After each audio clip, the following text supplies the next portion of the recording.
ఇంకా ఆశ్చర్యం ఏంటంటే ఒక్క సంవత్సరం 2021-22లో ఒక నెలలోనే 25,918 కోట్ల రూపాయలు రివర్స్ బారోయింగ్ ఒకే నెలలో చేశారు. ఈ లెక్కలు బయటికి రాగానే మొన్న బడ్జెట్ ప్రిపరేషన్లో అధికారులందరూ కూడా ఆశ్చర్యపోతున్నాం. అర్థం కాని పరిస్థితి. ఎవరి నాయకత్వంలో జరిగింది?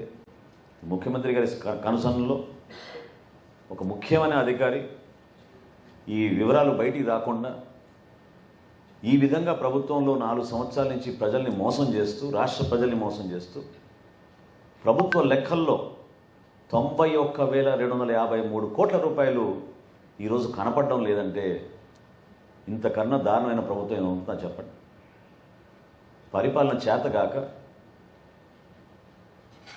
లక్షల కోట్ల రూపాయలు అప్పులు తీసుకొచ్చి సంక్షేమంతో బటన్ నొక్కుతున్నాం అని చెప్పి ఈ లోన్లు, నేను ఇందాక చెప్పిన లోన్లు, వీటికి కార్పొరేషన్ లోన్లకి ఏమాత్రం కూడా కలిసి లేవు.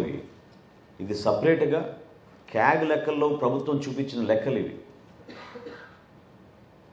అటువంటి లెక్కల్లోనే 91,253 కోట్ల రూపాయలు వ్యత్యాసం వచ్చిందంటే ఇంకెంత కార్పొరేషన్ నుంచి తీసుకొచ్చిన రుణాలు ఎక్కడ పోయినాయో మీరు ఒకసారి చూడండి. మేము అనేక సందర్భాల్లో ఈ రాష్ట్ర పరిపాలనని కొంతవరకైనా అప్రమత్తం చేయాలి, అధికార యంత్రాంగం మా ప్రెస్ కాన్ఫరెన్స్ని చూసి కొంతవరకైనా భయపడి ఈ పొరపాట్లు జరగకూడదని ఒక ప్రయత్నం చేస్తారని మేము ఆశించాం. కానీ ఈ ప్రభుత్వ కాలం పూర్తవుతున్న సందర్భంలో ముఖ్యమంత్రి గారు కూడా ఎక్కడ కూడా ప్రెస్ కాన్ఫరెన్స్లు పెట్టరు, ఎవరితో కూడా చర్చించరు. అందుకని ఈరోజు ముఖ్య అతిథిగా మేము జగన్మోహన్ రెడ్డి గారిని కూడా మేము ఈ ప్రెస్ కాన్ఫరెన్స్లో మీ ముందు ఒక అద్భుతమైన ఆపర్చునిటీగా మేము భావిస్తున్నాం. ఎందుకంటే మేము ఛాలెంజ్ చేస్తున్నాం, జనసేన పార్టీ నుంచి మేము ఛాలెంజ్ చేస్తున్నాం. మేము సిద్ధం, ముఖ్యమంత్రి గారు సిద్ధమా? ఈ లెక్కలపైన చర్చించడానికి విజయవాడ నగరంలోనే తుమ్మలపల్లి కళాక్షేత్రంలో మనం జర్నలిస్టుల ముందు మనం కూర్చుందాం. ఈ రాష్ట్ర ప్రభుత్వం చేసిన అవకతవకలు, అవినీతి కార్యక్రమాలు, ఈ 5 సంవత్సరాల్లో వాళ్ళు ఏ విధంగా ప్రజల్ని మోసం చేసి, లెక్కలు తారుమారు చేసి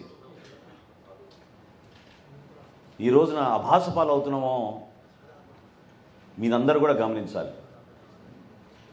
ఏషియన్ ఇన్ఫ్రాస్ట్రక్చర్ ఇన్వెస్ట్మెంట్ బ్యాంక్ మన రాష్ట్ర ప్రభుత్వాన్ని బ్లాక్ లిస్ట్ చేసింది. బ్రిక్స్ బ్యాంక్ మన రాష్ట్ర ప్రభుత్వాన్ని బ్లాక్ లిస్ట్ చేసింది.